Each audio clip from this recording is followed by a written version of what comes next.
The stage is set.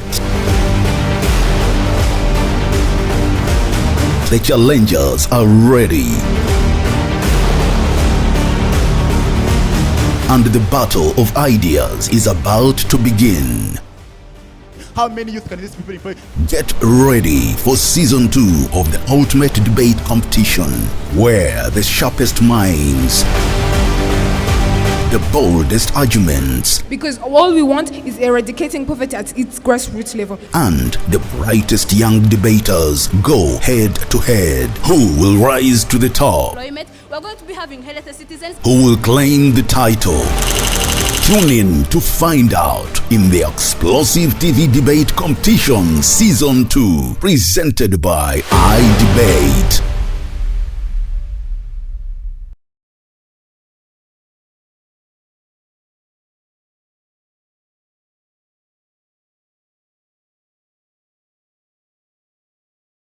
Hello and welcome back to the TV Debate Championship Season 2. As always, I am Shema, your host, and today we'll bring you the first round of the semi-finals. Now, for the past 4 weeks, 8 teams have been engaged in the quarterfinals, but 4 of them managed to qualify for the semi-finals. In the house today, we have 2 of those teams. Now, without further ado, I would like to introduce the debaters that we have in the house today. On-side proposition, we have Maranyundo Girls School. A round of applause for Maranyundo Girls School. Thank you. And on-side opposition, we have Kagarama Secondary School. Thank you. Now I'm going to hand it over to the judges so that they can officially open up the debate. Thank you. Well, thank you. First of all, congratulations to both teams to making it here this far. But again, we have one more milestone to go to. Today, we have semifinals round 1, whereby we have proposition and opposition with the motion that is, this House would prioritize youth employment initiatives as the primary strategy for poverty alleviations. So proposition, should we prioritize? Opposition, should we not prioritize? So for today's debate, we have a few guidelines to go to. First of all, every speaker has 5 minutes and 2 minutes to prepare the reply speech and 2 minutes to deliver the reply speech. No interruption in between. First minute and last minute, they are protected. Please remember, be audible, take your time, go slow, and convince the judge. If we don't have any more questions, we can receive first speaker proposition. Ladies and gentlemen, to ensure the future, we must make sure that we focus on the people that will be there for it. This House believes this House would prioritize youth employment initiatives as the primary strategy for poverty alleviation. Let's first look at what youth employment initiatives are. Simply defined, youth employment initiatives refer to programs that focus on employment opportunities for the youth being the age range between 18 and 35. Primary strategy means the main thing that we'll be using to achieve a certain goal. Now, the whole point of the debate today is to make sure that we alleviate poverty sustainably and make sure that the youth is empowered. Now, let's actually look at poverty in Africa and what it looks like.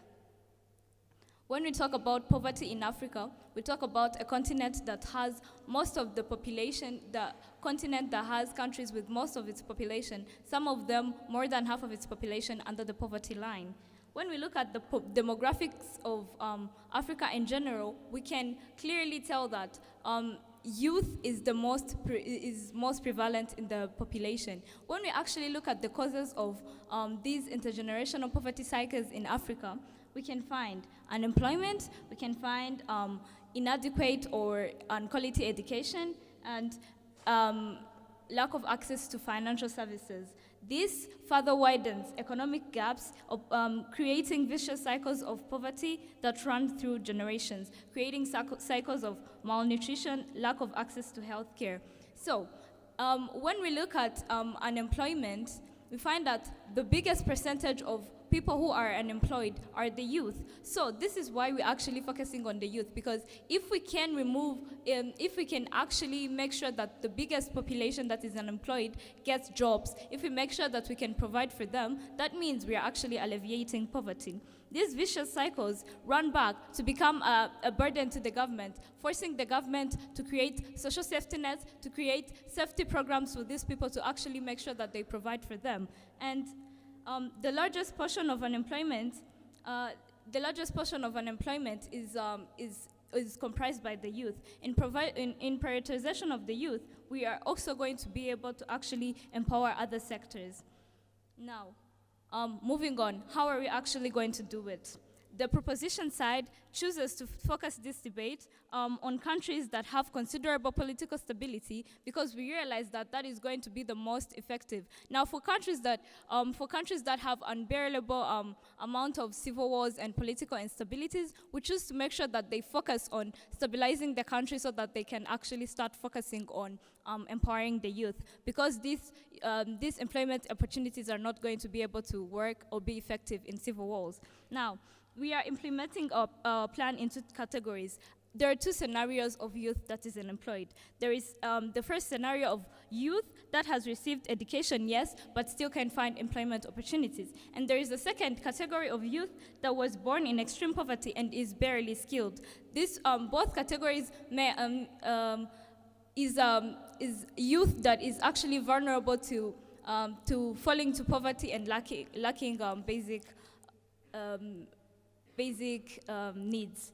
So let's first start with the latter category, the youth that was born in extreme poverty and is barely skilled. Now, what we are going to be doing in this category, we're making sure that we're increasing access to standardized vocational training. We're going to be there's going to be sensitization, and there's going to be providing access to microfinances. And then to the first category of the youth that is, yes, skilled, but lacks employment opportunities that makes them vulnerable to falling into poverty and lacking basic needs.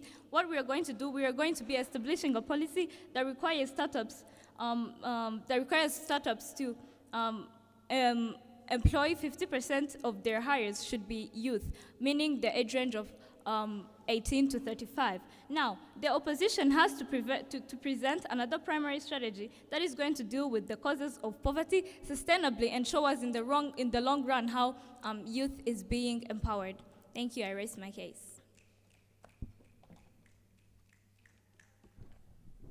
Let's have first speaker opposition.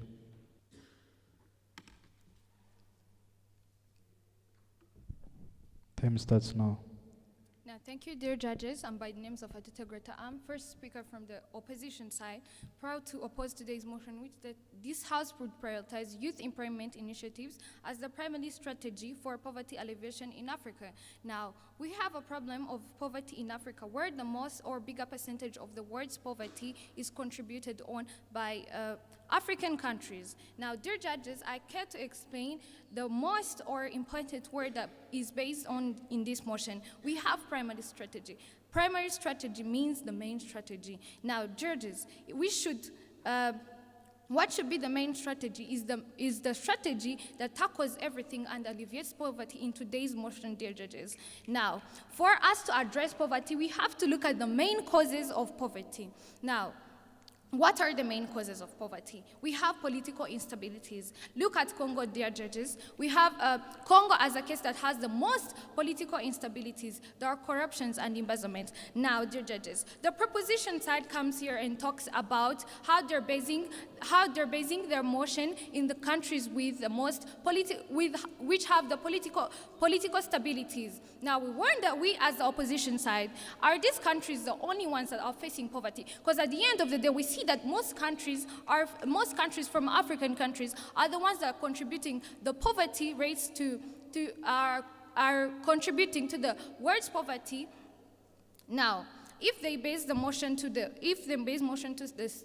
most stabilized countries in politics, we realize that we as the opposition side, these African countries with the stable politics are not the only ones which face poverty. In fact, these countries that have political instabilities are the ones which are facing poverty. So if we're to support a policy, we're going to support a policy that is going to tackle everywhere and each country.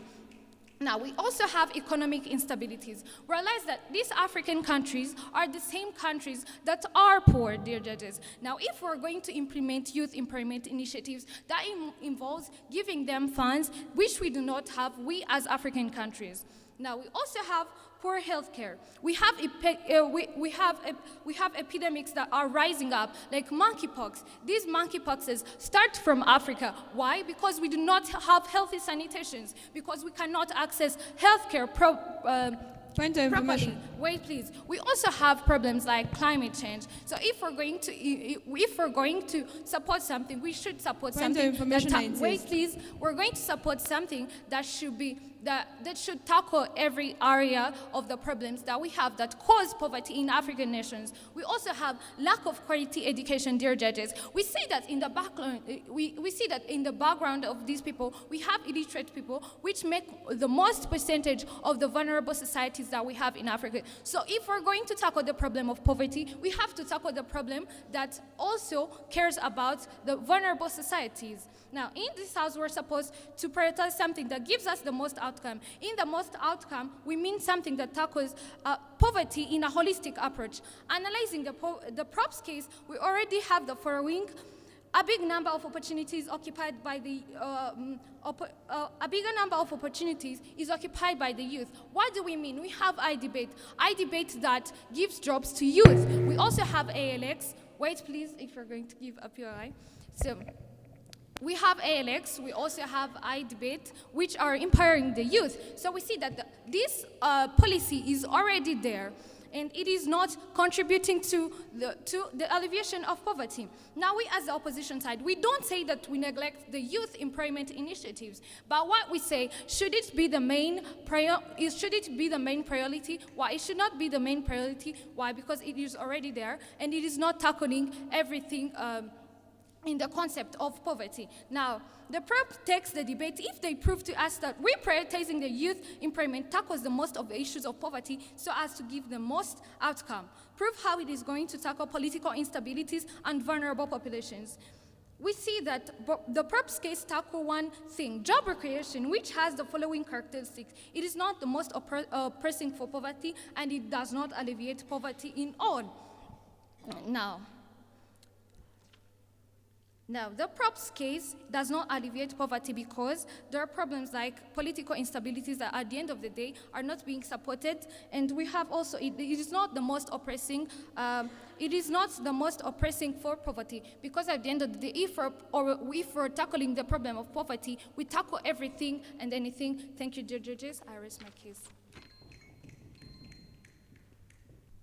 Second speaker, proposition.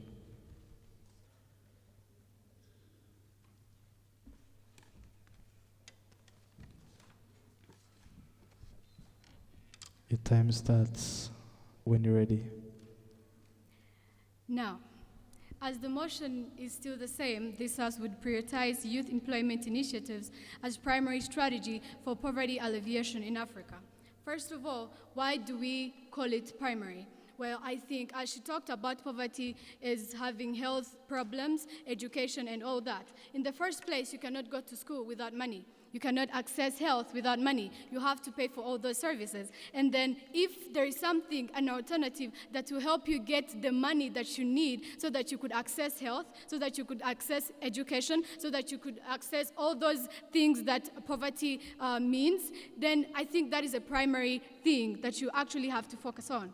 And then she came here and talked about political instability, and she said that those countries that have political instability are the ones that are facing poverty and all that. But first of all, we have to acknowledge the fact that those countries that have political instability are not the only ones that face poverty. Even those other countries that do not have political instability still face poverty. So as our boundary states, we are going to, first of all, focus on those countries that don't have political instability, right? And then at the end of the day, if that works in those countries, then that means that those other countries, 38 countries, 20 countries, they are going to work together so that to help all those other countries that have political instability, first of all, attack the political instability case and also help them implement our plan that I'll be about to talk about in other seconds. So, first of all, we also have to acknowledge the fact that the youth is the future, and the future is the youth. So to ensure a sustainable future, we have to involve the youth, which will be able to be there in the future. So, the current status quo, she is wrong. The current status quo does not prioritize the biggest democratic group in Africa, which is youth. Then I do not see, if you're not prioritizing the biggest group, what are you doing? So, with a widely open eye, the problem is unemployment. POI. And unemployment denied. And unemployment is a very big problem, but with youth being the biggest group in Africa, with the youth being the biggest group in Africa, which is unemployed. So this is what our plan is going to do. We have unskilled, first of all, as the first speaker talked about it, we are going to first tackle unskilled youth. So we're going to increase access to standardized vocational training. That means those people who do not who weren't able to go to school will be able to access and take the standardized vocational training. Then two, sensitization, awareness programs. There are those kids in the village who literally do not know, they think that we weren't able to attend primary or secondary. Then that means we won't be able to do anything with our future. So we have to sensitize them, and inform them and emphasize on awareness programs, because we have to tell them that the government is there for you. You weren't able to attend primary and secondary, but you can still be able to take the vocational trainings. And then providing access to microfinance. After taking the training, they'll be financed. And then what is happening? They're starting new businesses. It's okay, tailoring, it's okay, weaving, but at least they're making money, which is, first of all, going to help them access the basic needs they want. And then second of all, they are going to employ all those other kids in their villages who do not have any way to access the basic needs they want.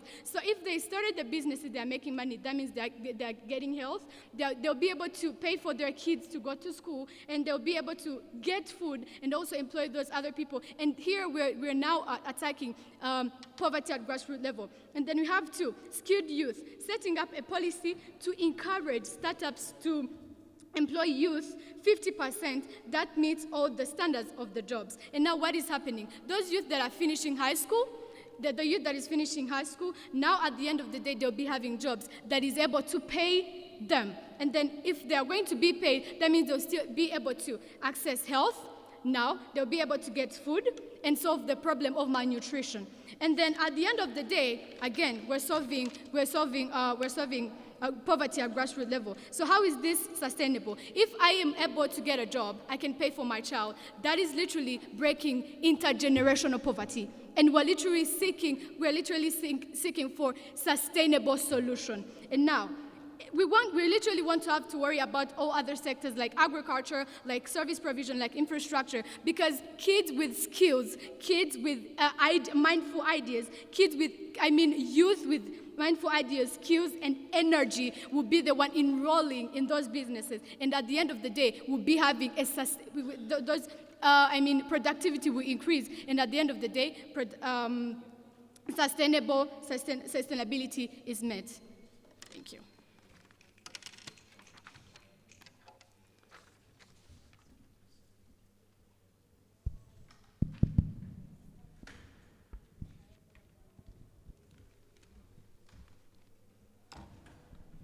Time starts now.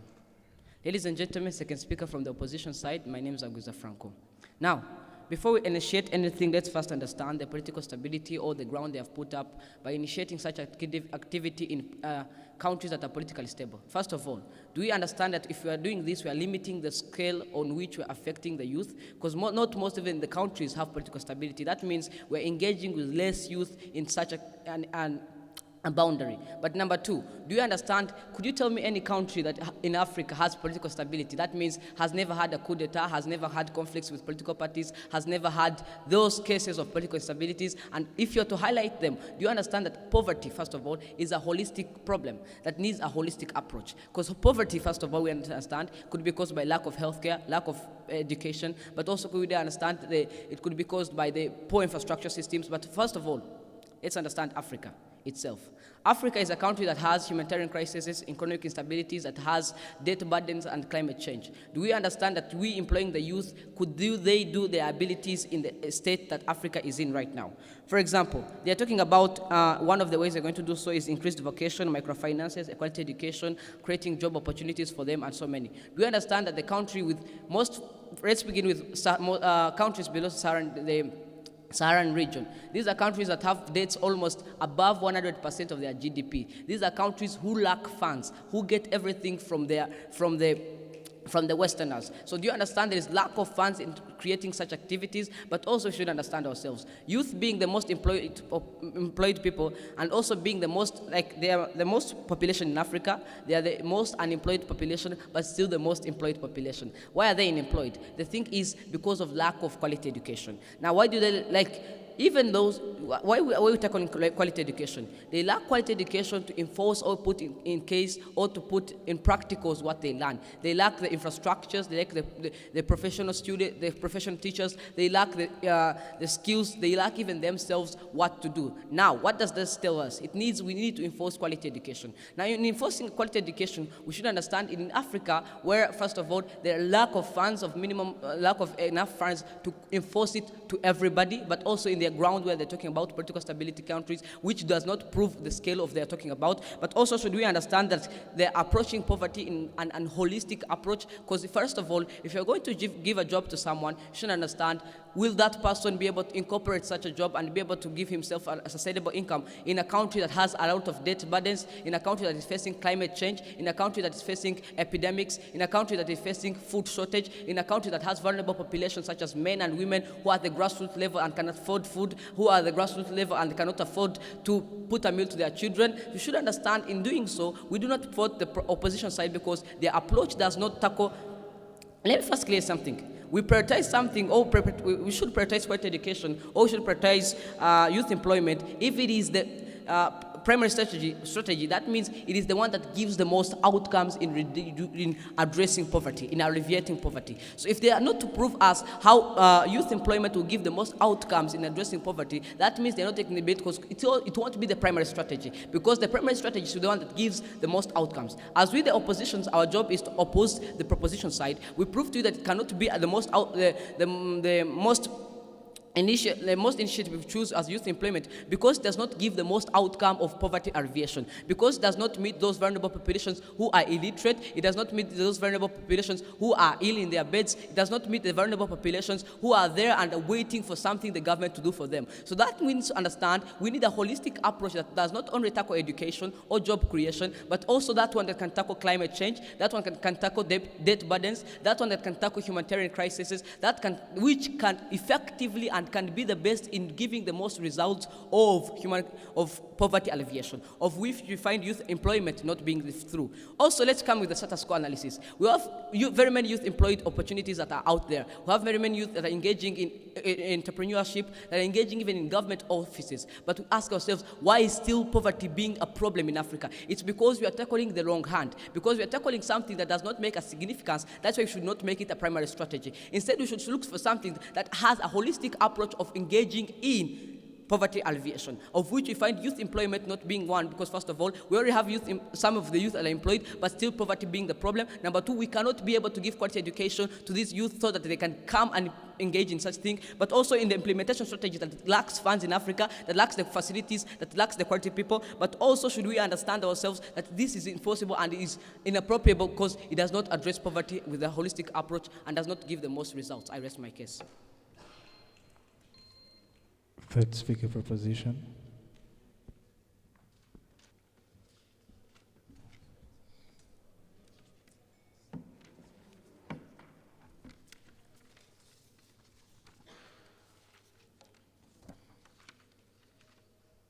My time will start now. This House will prioritize youth employment initiatives as a primary strategy for poverty alleviation in Africa. Dear panel, we are debating over the main thing here, what we're trying, all the sides are supposed to do is bring in sustainability, especially the proposition side. So this is what I'm coming here to prove. But first, let's get through what they said. They keep claiming that we should be focusing on the politically unstable countries. But mind you, we have to be real here. First, countries that are not into political feuds, being wars and stuff, that are not the only ones that are not facing poverty. Because, for example, Rwanda is going through poverty and it's not even going through war, right? That proves it. And then we'll go further. Then we're talking about why are we focusing on the countries that don't have them first so that we can focus on the other ones later. Because we recognize that this is going to be very, very effective to the countries that can be able to manage to implement such a policy. Mind you, there are only 9 countries that are going through biggest feuds that cannot be handleable, that we cannot focus on them. So we're only excluding 9 countries for now. If we're only excluding 9 countries for now, we're talking about the rest of the countries working together to mitigate, to come out of poverty. If they've come out of poverty now, the sustainability of it is, as Africa, as a United Nations, at the end of the day, we'll work together to alleviate those countries by using the very same policies, but with collaborative effort. Now, they also talk about what are the standardization to employ someone. In our plan, we emphasize that the people who have skills can already get jobs, but they did not get them. So we are going to put on a policy that enables them to do that. And then we also talk about funds. But listen, the funds we're talking about now, the funds are already there. But what the funds are doing right now is mitigation of poverty. What the government is doing right now is mitigation of poverty. So what we are trying to do right now is budget redirection to something that proves to be more effective. If we're doing budget redirection, then that means we are not removing the current mitigation solutions, but we are focusing, prioritizing something else. We are also not removing anything. Environment-wise, agriculture-wise, any other sector that they keep talking about, we are not removing anything. We are now prioritizing. Now, let me prove to you that what we're doing is more sustainable than theirs. First, the future depends on the youth. That we agree. And the future that we are going for is a sustainable future, aren't we? Now, if you're debating over sustainability and what does sustainability come into the poverty situation? Well, we say it's something is sustainable when we address the causes of poverty itself. Now, what were the causes? The causes first were the fact that we don't have enough education and the fact that we do not have enough employment opportunities. Now, the proposition side came here and showed you guys how we are going to create job opportunities through the youth employing themselves and them being able to access jobs out there. If now they can do that, now they can do that, that means they have employment opportunities and the education through, yes, we talked about them getting vocational training and other things that go through that. Then we are creating jobs, the job creation onto the biggest population, being, yes, the youth. And then these people are going to create employment for other youth. That means more people will be accessing basic needs. If more people are accessing basic needs, then we are removing the economic gap by balancing the poorest demographic population and the upperest demographic population. If we are putting them on standard, then what we are doing right now, we are removing the economic gap. If we're removing, that means the poverty is alleviated.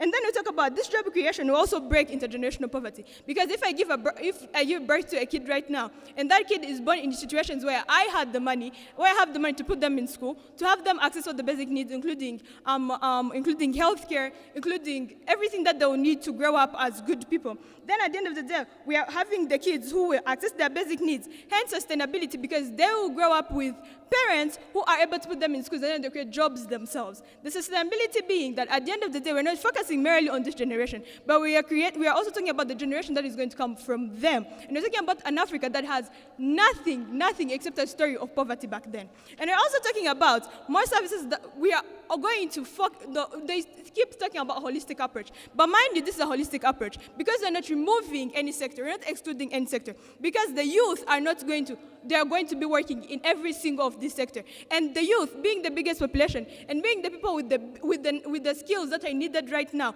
in the current generation, they are going to go into agriculture, into service provision, into infrastructure, into all other sectors. And then at the end of the day, we are bringing all the sectors up together by using the youth. Why the youth? Because the youth will be there for the future. So we need someone who's going to be there to be protecting us now so that the future is the future that I want to be in. Thank you.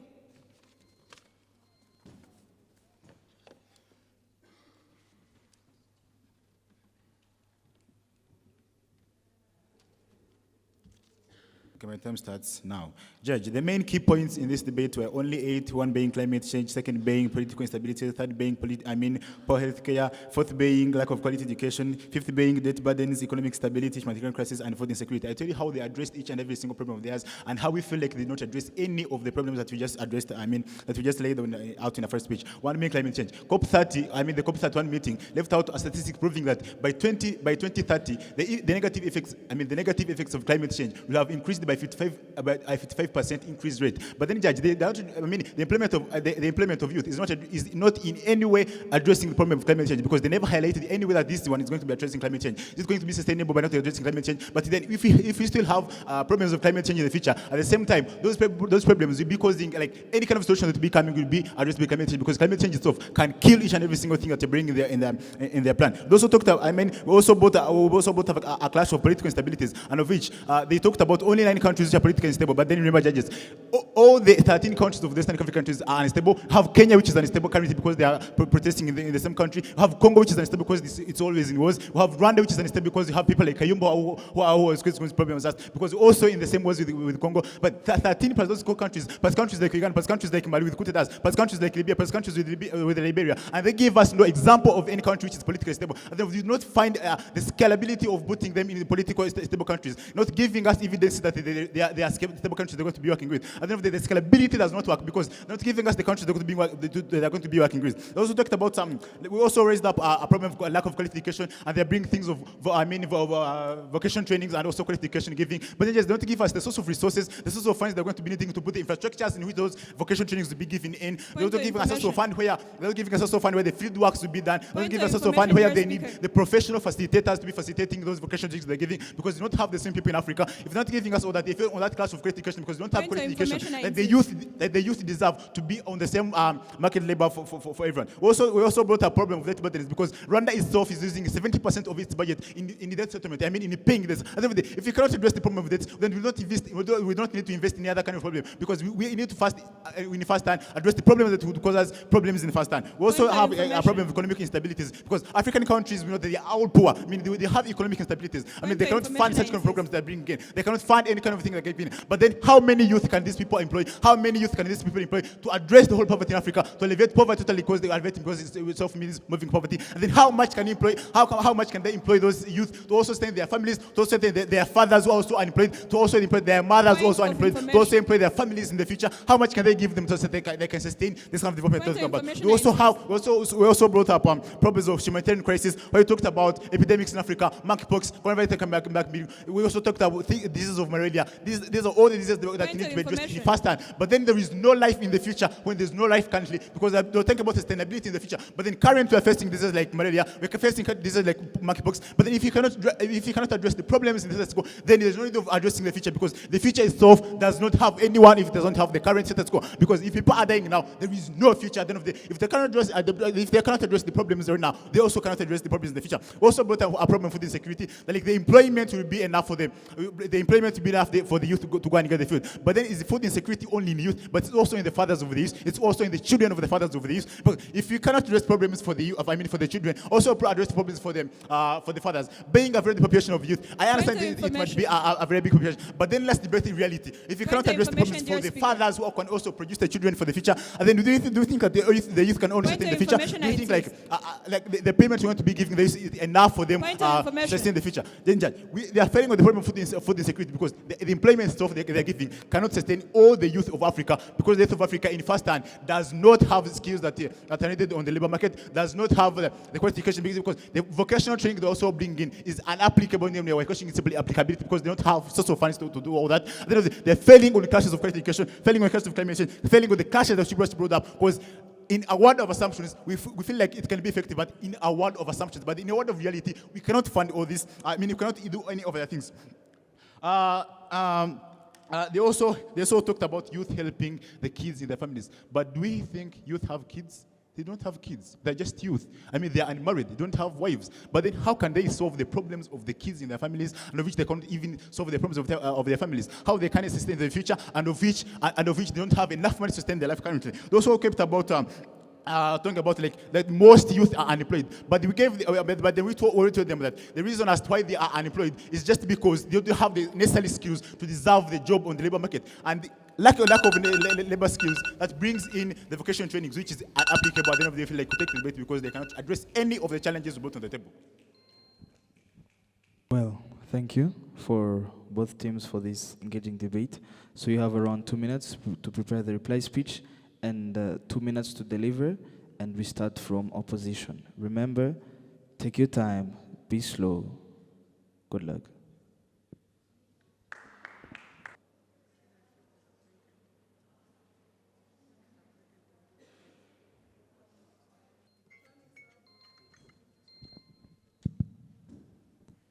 Could we have opposition?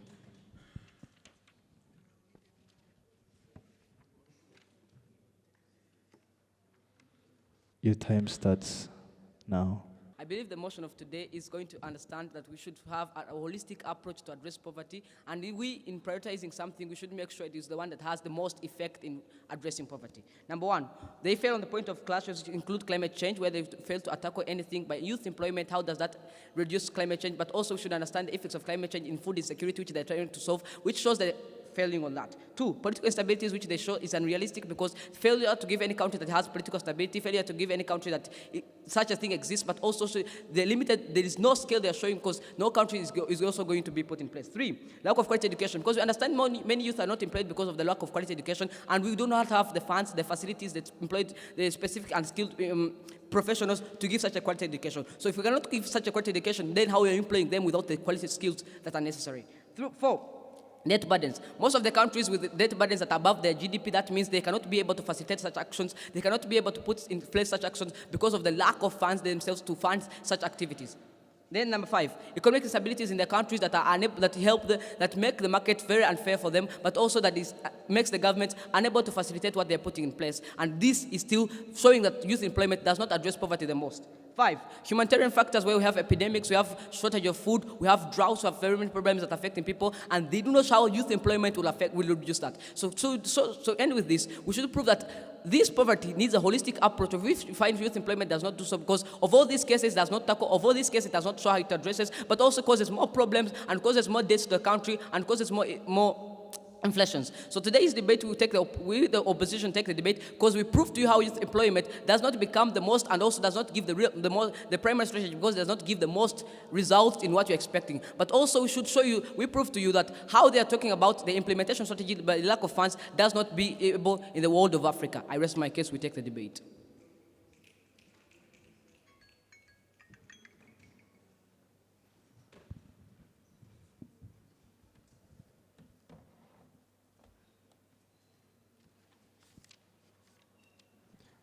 Your time starts now.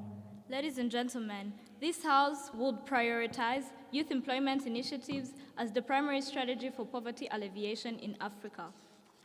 So, what were we debating about? The whole point was proving youth employment initiatives as a primary strategy will be sustainable in poverty alleviation in the context of Africa.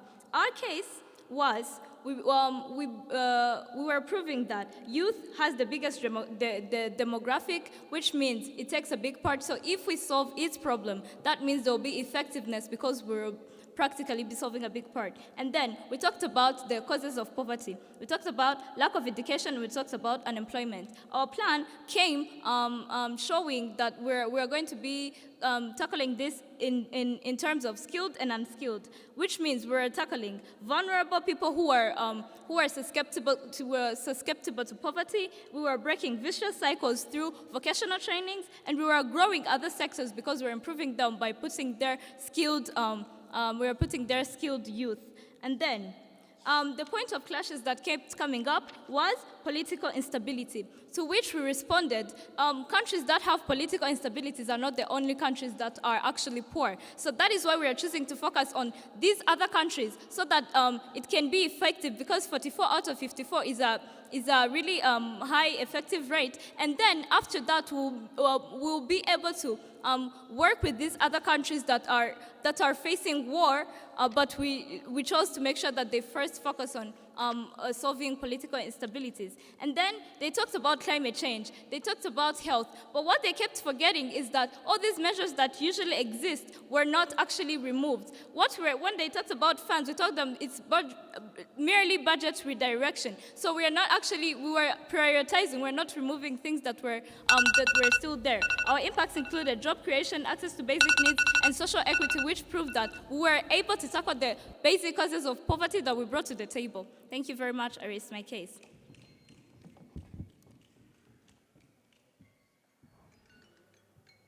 Well, thank you for both teams. Thank you for this inspiring and heating debate. So let me have both teams shake hands as a sign of fair play.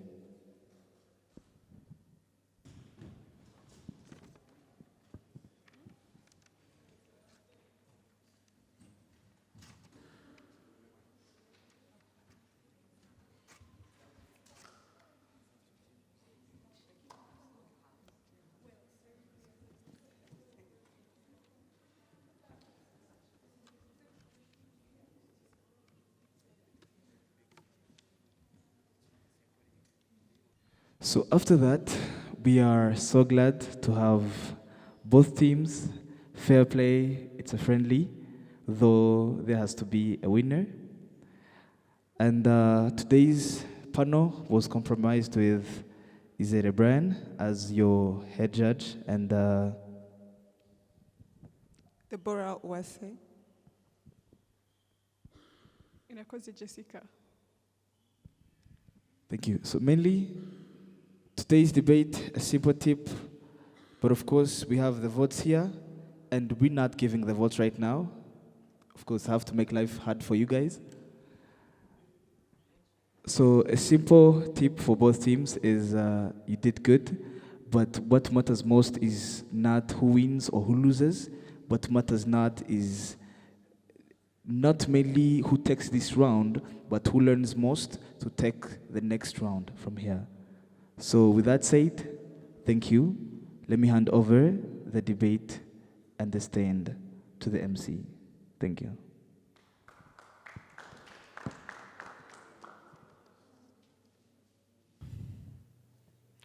All right, thank you, dear judges, for presiding over the debate for today. That was on the motion that states this House would prioritize youth employment initiatives as the primary strategy for poverty alleviation in Africa. On the team proposition, we had Maranyundo Girls' School, and on team opposition, we had Kagarama Secondary School. Ladies and gentlemen, this is the semi-finals, so the verdict will not be announced today. You'll have to stay tuned to see the next round. Once again, this is the TV Debate Championship Season 2. We'll see you next time.